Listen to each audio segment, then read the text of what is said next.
Morning. Good morning. So we are here just above Langrick Bridge and heading to Boston. It's a bright day. It is a windy day, so we will definitely be dealing with some bursts of wind. Also, my hair is magnificent at the moment. Maybe there'll be a barber in Boston. Yeah, you never know. Yeah, so we're heading towards Boston past Antongout. Antongout being the place where we would turn off to go onto the navigable drains. However, we need to call the water board and actually find out if they're open. And we can stay here. Well, it's 48 hours mooring, so we can't really stay here anyway. But there's no Wi-Fi, so it's been a bit tricky doing work. Yeah, there's like no Wi-Fi. There's a boatyard just under the bridge where those boats are. And we do need to stop there and get some diesel, but they're not open today because it's Sunday. But Boston's only an hour and a half away, so we'll make the trip back. We'll make the trip back before we do the wash. And we need to come halfway back to hopefully do the drains anyway. And we need to order a new bilge pump. Michael spent much of the day in the engine bay under the rain yesterday. Yeah, so it's another opportunity where it's like, I wish I could shoot some of the repair stuff, but we had to have, because it was raining all day yesterday, we had to have the rain cover on, which meant that I was in basically pitch black down there trying to work, again with a large amount of swearing. The old bilge pump had frozen. This is the one that's in our engine bay. Yeah, this is the one in the engine bay. And the impeller had gotten jammed and just, basically you couldn't tell by throwing the switch because you're too far away from the actual pump whether or not there was any electrics getting down there, because you couldn't hear the little solenoid kicking in, or well, not solenoid, but the little relay in there that switches it. And so, yeah, basically we lost our bilge pump. It's happened before, and there's just been some muck in there, and, we could just sort of straighten that out and it would start working again. But I thought maybe there's some problems with the switch as well, because the electrical connections were not great. And, just sort of smacking it and trying to clean it out didn't seem to work. And I thought the impeller was completely done. Got it out, went over and checked over there for, they did say they had 2 bilge pumps, and they did. Unfortunately, they used a hose pipe coming out of them, because they're more or less designed as like a shower bilge pump, or like a light-duty bilge pump. So they have a hose pipe coming out of them that is too large in diameter, and they didn't have the right type of hose fittings to make it so that I could connect our outlet to that pump, and sort of replace the whole thing. So, not knowing really what else to do, we looked up the exact model of bilge pump to see if we can get a drop-in replacement. They aren't available right now, but hopefully they can ship them. Yeah, they can. It's just they're in Germany, I found out. That's why. No, well, that's the issue. So we got to try and get a hold of that as a drop-in. We're going to try and get it shipped over here, so we're going to need to come back here anyway for that part. But when I actually finally got the thing completely out and cleaned off the steel plate, thinking I'm going to have to mount a new bilge pump on the steel plate, I got to a point where I could actually get into the right parts of the impeller, and it turned out that it was really just sort of, there was something like a piece of grit or something that was stuck in there far enough that when I spun it manually, it came out and it started to work again. So it's working at the moment. Yeah. Which is good. Well, it was last night.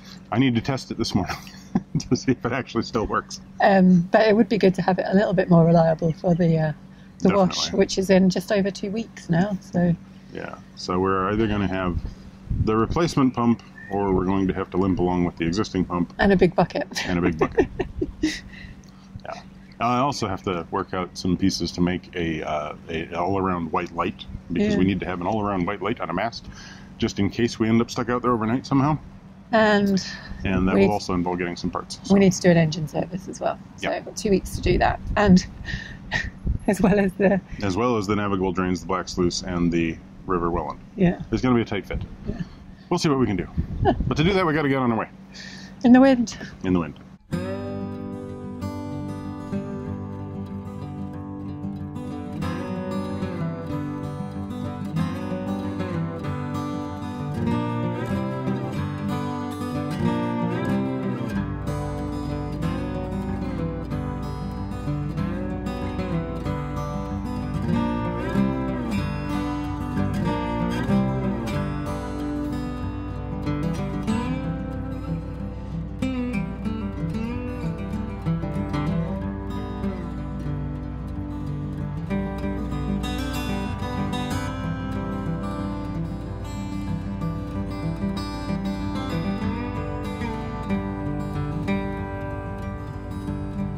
It's just over 4 miles from Langrick Bridge to the visitor moorings in Boston, and Anson's Gout is pretty much the halfway point.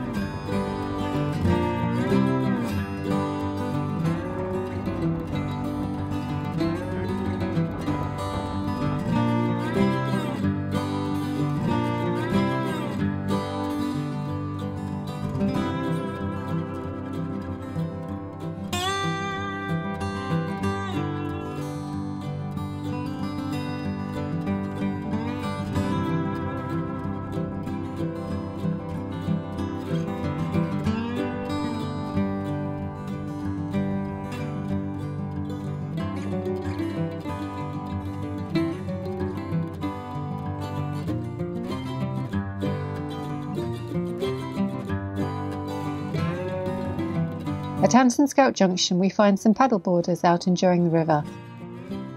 And then we pass the lock that takes you down onto the navigable drains. Its huge solid gates look rather intimidating. We'll be back in a few days to go through there with any luck.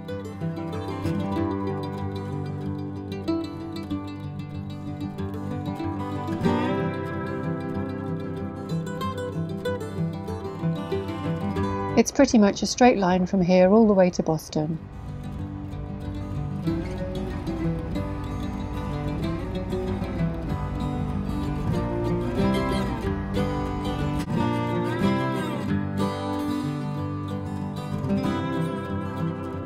This may look like a bridge to nowhere, but it's actually called the Boston Pendulum, and it was built to give walkers an elevated view along the river and across the countryside.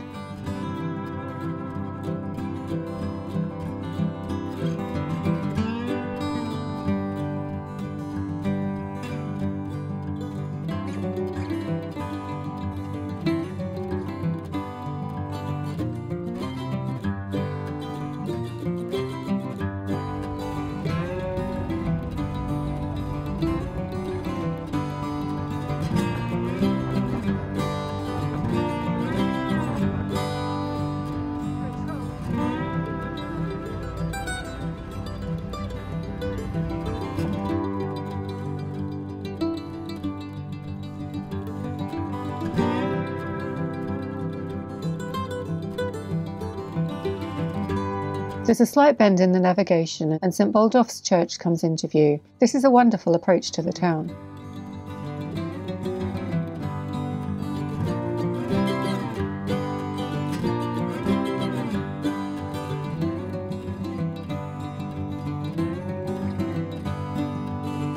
There's a riverside path all the way along here, and as we approach Boston we pass the Witham Way Country Park as well.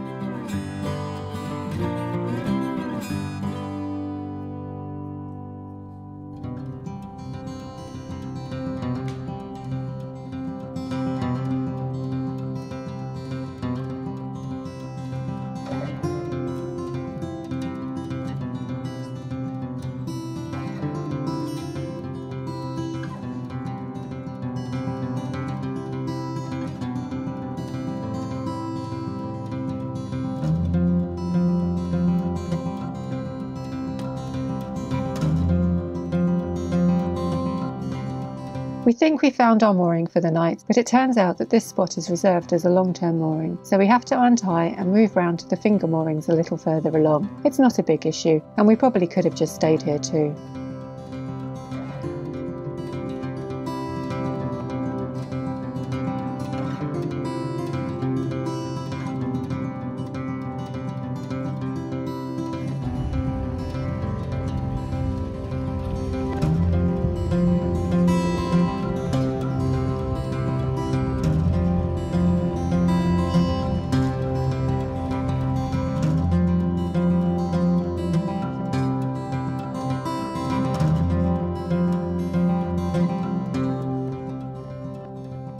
That was fun. Yeah. Actually, it wasn't fun. It was very dull. Like, literally one straight line, well, with one bend. Yeah, 2 straight lines. One turn. No, it was, I mean, you know, the wildlife is certainly pleasant. Lots of ducks and interesting, you know, kind of waterfowl and, well, that's about it for wildlife, really. Slugs. There were slugs. We turned the bend at Anson's Gout and saw the lock, which takes you onto the drains. And 5 minutes later, Joe made the incredible joke. Poor Anton. Poor Anton, because he's got gout. They'll get it. You didn't get it, but they'll get it. I didn't get it because it was like 5 minutes later. It was like completely, like context had been lost. Anyway, we're now on the outskirts of Boston. Yes. The Okay. Boston Stump is that way. I think that's quite a rude name for the quite impressive tower. It is quite an impressive tower. I need to remember what read up on the actual. There was a steeple, and either the steeple wasn't built or the steeple fell down. I can't remember which it is, but it's because it was, sort of lopped off part way up. Although it's got this quite Gothic, kind of feel to It's it. quite intimidating, imposing as you come down the straight towards it. Yeah, well, especially because so it's pretty much a straightaway from Anton's Gout, but there is a very small curve. Yeah. So, probably about 1.5 kilometers out, you come around the bend, and it's almost unnoticeable how much the bend is. But then just this big, Gothic cathedral-y tower just suddenly appears in view. Quite imposing. Yeah. So, yeah, we've got 5 days on this mooring to start. In theory. To start doing some of the things we need to get done, which today includes a trip to Screwfix, maybe, definitely a trip to the supermarket. And a check for a coin laundry, which Yeah. it is Sunday, so, lots of things are closed today, but hopefully we can find some sort of an option for those. And hopefully we've got Wi-Fi here. Yeah, And, that's been a big problem the last couple of days. yeah, I'm quite looking forward to doing the wash, which is weird because usually before we do these unusual big journeys, I get quite scared. Maybe it's because we've got the Welland and the Black Sluice to do, which all involve tidal waters beforehand. So the wash is I can't worry about it yet. Yeah, right until you see it. At which point, I think maybe that's the moment at which it'll be like, oh, this is real. Yeah, I don't know why I'm so chilled out about it. I don't think I'm completely chilled about it, but I'm not as worried as I was about other things like London. the Mersey and the Thames and the Ribble Link. But the Ribble Link was nothing really. Anyway, But you were still worried about it enough to take a bus. I know. And she's talked about taking a bus across the Wash.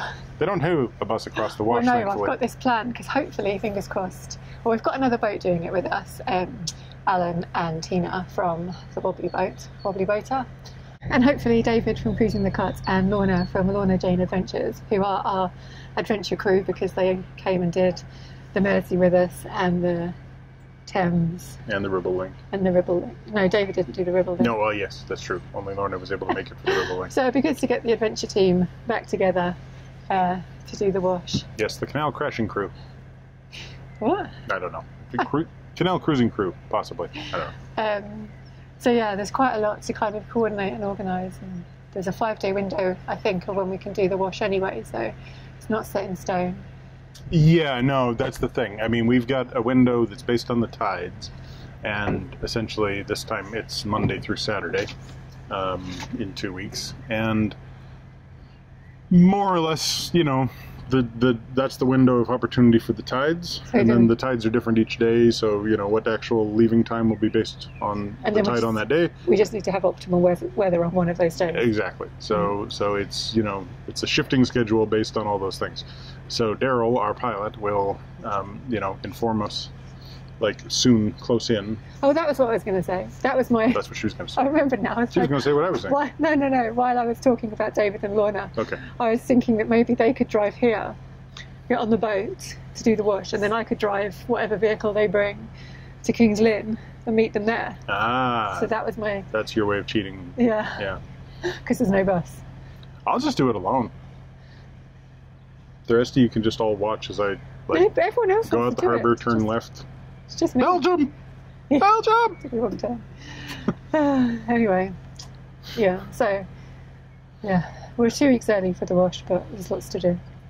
Yeah. Well, so basically, we've got to coordinate this whole thing with Daryl, our pilot, and the 2 other potential passengers who will be going on the other boat that is definitely trying to get here and believes it can get here and has a schedule for getting here, but they had a schedule that had them arriving 4 days later than we now know the window to be, so now they've got to reschedule their schedule so that they can get to this place on schedule, and then And all there- of us will be scheduled to go out the door. And there were a few other boats that wanted to do it with us, but I think if you cross to the to Wisbeach, you can take more than 2 boats. I think he said he'd take 4.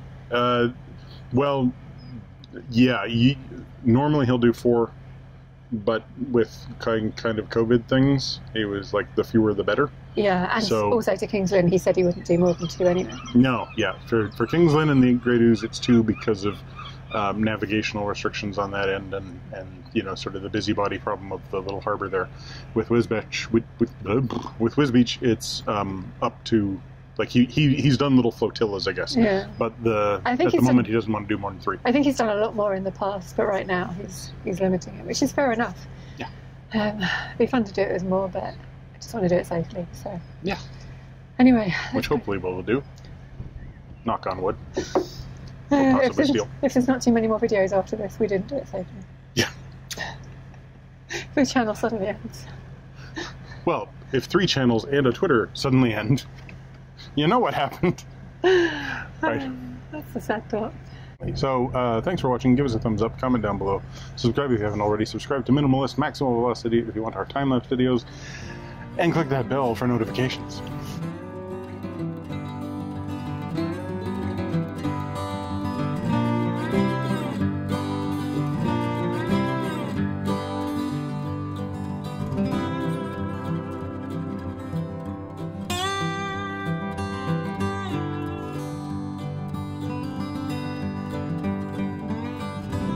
Good.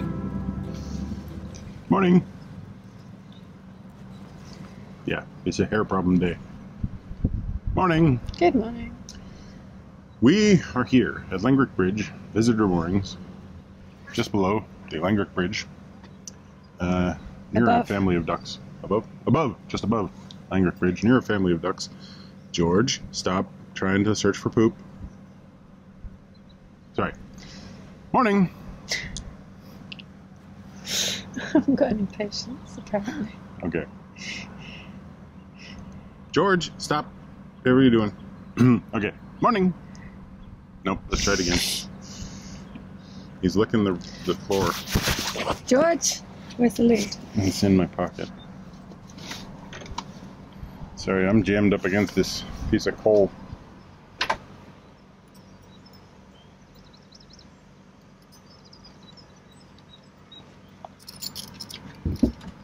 You gonna stand there like a good boy?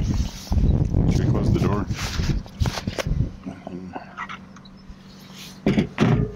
Alright, still recording. Take 17. Take 17. Morning! Morning. We are here, just below Langrick Bridge. Above. Damn! Morning! No. Let's try it again. Oh, let's just give up. We're doing it one more time. You Sorry. should double check. So, I haven't got a fight. I'm glad I didn't just fling that into the sea. Me too. Yeah. Especially as that's quite a big thing. Yeah, well, yeah, sure.